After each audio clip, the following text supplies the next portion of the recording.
आत्म विश्व विज्ञान यूट्यूब चैनल पर आप सभी का हार्दिक स्वागत समादर करते हैं। मित्रों, जो इस देश को माता मानते हैं, कुछ लोग इस देश को माता कहते हैं, भारत माता और वंदे मातरम। और माँ तो सबको प्रिय होती ही है, ऐसा कौन है जो अपने माँ से प्यार नहीं करता। लेकिन कुछ ऐसे भी है कि वो इस मातृभूमि, इस संकल्पना को ही नहीं मानते और इस तरह ये विवाद जारी रहते हैं। हमारी मातृभूमि कई हजार वर्षों से घायल है, जख्मी है। उस पर अनेक आक्रमणों के निशान बने हैं, बहुत गहरे निशान। और वो ऐसे निशान कि उनकी याद आते ही हमें ये एहसास होने लगता है कि उन पर क्या बीती होगी जो इस मातृभूमि के लिए कुर्बान हो गए। निर्णय नेताओं ने लिया और भोगना जनता को पड़ा। और नेताओं ने भी ऐसे निर्णय किए कि जो यानी जख्मों को मरहम न देते हुए वो नमक ही सिद्ध हुए। और ऐसे ही अनेक जख्मों में से एक जख्म है जातिवाद। ये जातिवाद उन्होंने जब कैटेगराइज किया तो इस तरह कैटेगराइज नहीं किया कि जो सधन है, निर्धन है या वंचित है और संपन्न है, ऐसा वर्गीकरण न होते हुए कुछ जातियों को पिछड़ी ये लेबल लगा दिया और जिसका उन्हें लाभ भी मिलता है। और उसके पीछे कल्पना ये थी कि ये जो जातियां हैं, जो पिछड़ी है, वो सरकारी मदद, आरक्षण और अन्य फैसिलिटीज़ के सहारे अपना विकास करेगी। और जैसे संविधान का जो नियम है, एक समता, वो साधन करने का वो एक प्रयास था, वो एक मार्ग था। और लेकिन इसका परिणाम क्या हुआ? इसका परिणाम ये हुआ कि जिस जातिवाद को मिटाने के लिए महापुरुषों ने ये सूत्र लाया, वही सूत्र कामयाब न होते हुए अब विरोधी जातिवाद शुरू हो गया। और ये जातिवाद का बीज किसने डाला होगा? इधर अगर ध्यान देंगे तो हमारे पास तो कुछ कमी थी ही नहीं, हम तो गुलाम ही थे।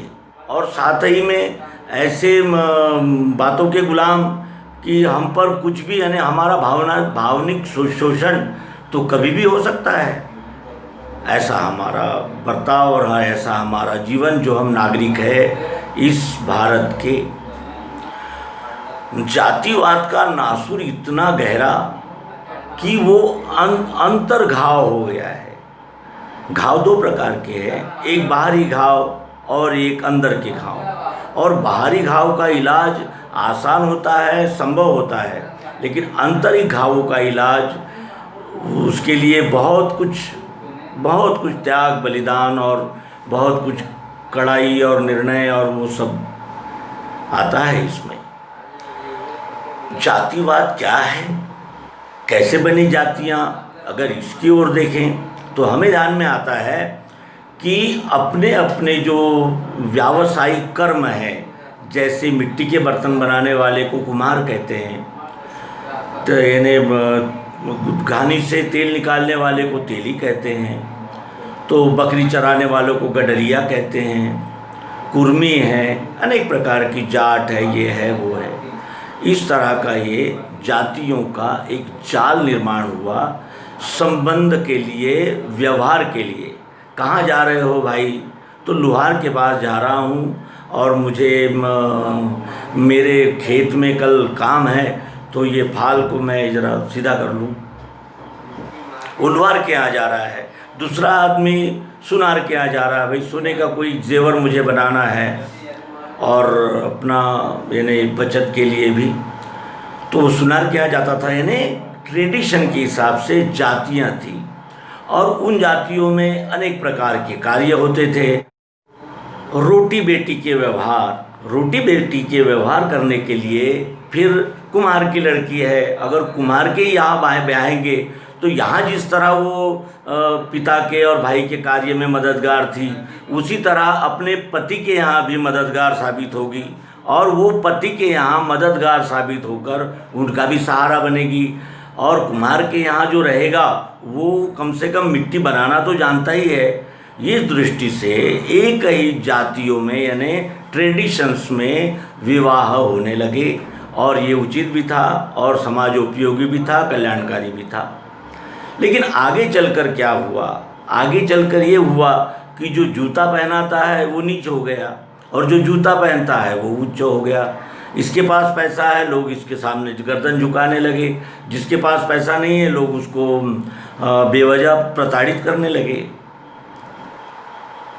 इस तरह। और फिर आगे चलकर तो यहाँ तक हो गया कि भाई हाथ नहीं लगाएंगे एक दूसरे को, एक दूसरे के कुएं से पानी नहीं भरेंगे। इसके लिए एक्सप्लेनेशन ये भी आते हैं कि भाई वो चमड़े के काम करते थे, गंदे रहते थे, इसीलिए भाई जहाँ तक हो सके कि भाई आप अपनी जातियों में रहो और आनंद करो, क्योंकि वो ढोर छिलना ये काम सारे इस वर्ग के लिए थे, पिछड़ी जातियों के लिए। इसलिए भी अस्पृश्यता रह सकती है। लेकिन ये जो जातियों के नाम पर जो विभाजन हुआ और कुछ जातियों का एक गुट बन गया और कुछ जातियों का एक गुट बन गया, ये जातिवाद जो निर्माण हुआ, इसका परिणाम ये हुआ कि आज भी वो ज़ख्म, मातृभूमि का एक बहुत पुराना ज़ख्म ठस ठस आता है, वेदना देता है। मातृभूमि को अंदर से तोड़ने वाला एक हथियार, एक बड़ा गहरा घाव ये जातिवाद भी है। ऐसे तो बहुत सारे घाव है मेरी माता के शरीर पर, पूरा जख्मों से भरा है उसका शरीर। ऐसे ऐसे घाव है, कुछ घाव बाहर से हैं, कुछ अंदर से है। पाँव में घाव है, हाथों में घाव है, उसके सर में घाव है, उसके सीने पे घाव है, उसके पेट पे भी कुछ घाव है जो छुप कर किए गए। इस तरह ये मातृभूमि है, और इस मातृभूमि में इस जातिवाद के जहर को यदि हमने समाप्त नहीं किया तो ये जाति ही विद्रोह का कारण बनेगी और बनती है। वर्ग संघर्ष होते हैं, और वो वर्ग संघर्ष भी गरीब अमीर ऐसे न रहते हुए जातिवाचक हो जाते हैं। क्या सुवर्णों में कोई गरीब नहीं हो सकता? क्या पिछड़ी जातियों में कोई अमीर नहीं हो सकता? क्यों नहीं हो सकता? हो सकता है। लेकिन अब संघर्ष जो है वो जाति और जातियों का वैमनस्य हो गया, जिससे न कम्युनिज्म सक्सेस हो पा रहा है, न कैपिटलिज्म सक्सेस हो पा रहा है, और न ये मिश्रित जो अर्थव्यवस्था है वो सफल हो पा रही है। क्यों? क्योंकि जो अंदर द्वेष है, अंदर जो द्वेष होता है वही हमारे आचरण में आता है। हमने अध्यात्म विज्ञान के द्वारा सर्वांग योग युक्ति से ये जाना कि यानी इसमें बदलाव होता ही रहता है। संघर्ष में ये चक्र नेमी क्रमण या होता ही रहता है। और ये आगे चलकर ये हो गया कि भाई उस जाति का है तो इस जाति का द्वेष करे, और इस जाति का है तो उस जाति का द्वेष करे।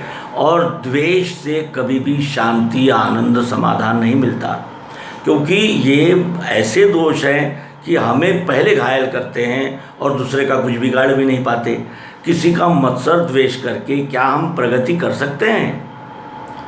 क्या हो सकता है हमारा? हमने अपने प्रयत्नों से विकास पाना है कि उसकी बुराइयां और निंदा स्तुति कर कर हमारे जीवन में कौन सा उजाला हो जाएगा। ये आत्मनिवेदनात्मक ऐसा तथ्य अगर हमारे ध्यान में नहीं आता है तो फिर अत्वदीप भव स्वयं दीप हो, उठ अर्जुन, ये तो केवल शब्द ही रह जाएंगे। इसका क्या अर्थ निकलेगा? जातिवाद का को प्रोत्साहन दिया गया वो एक दूसरे परिप्रेक्ष्य में था कि भाई अधिक लोग इस जातियों में निर्धन हैं, पिछड़े हैं, मागास है, इसलिए वो जातियों को आरक्षण दिया गया। ये करने के लिए नहीं कि आगे चलकर जब आप समकक्षा आ जाओ तो आप जातिवादी द्वेष शुरू कर दो, इसलिए तो नहीं। या सवर्ण जो है उनमें भी आर्थिक विपन्न लोग हैं और उनका भी कुछ होना चाहिए। क्या ये मानवाधिकार नहीं है? ये मानवाधिकार नहीं है? ये भी तो मानवाधिकारी है ना, वो भी तो मानव ही है।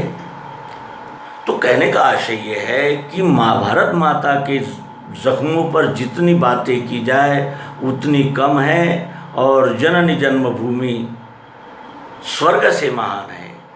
जननी जन्मभूमिश्च स्वर्गादपि गरीयसी। क्यों? जन्मभूमि ही स्वर्ग जैसी क्यों है?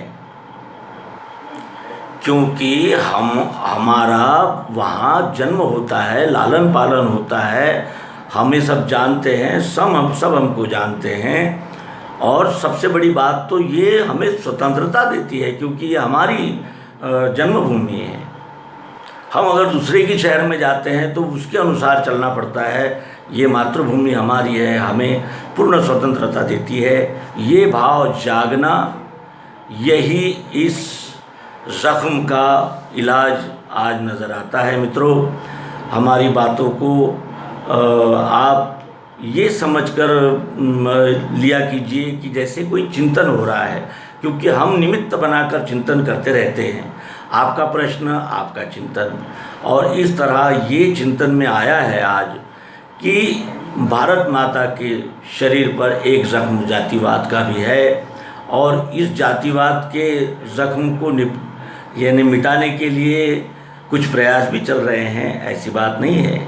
लेकिन वो प्रयास इसलिए सार्थक नहीं हो रहे हैं कि वो जो संस्कार है, और मैं अनुरोध करूँगा कि राज खोसला निर्देशित फिल्म जो है कच्चे धागे, जिसमें विनोद खन्ना, कबीर बेदी और मौसमी चटर्जी आदि कलाकारों ने अभिनय किया है, ये हमने अवश्य देखनी चाहिए।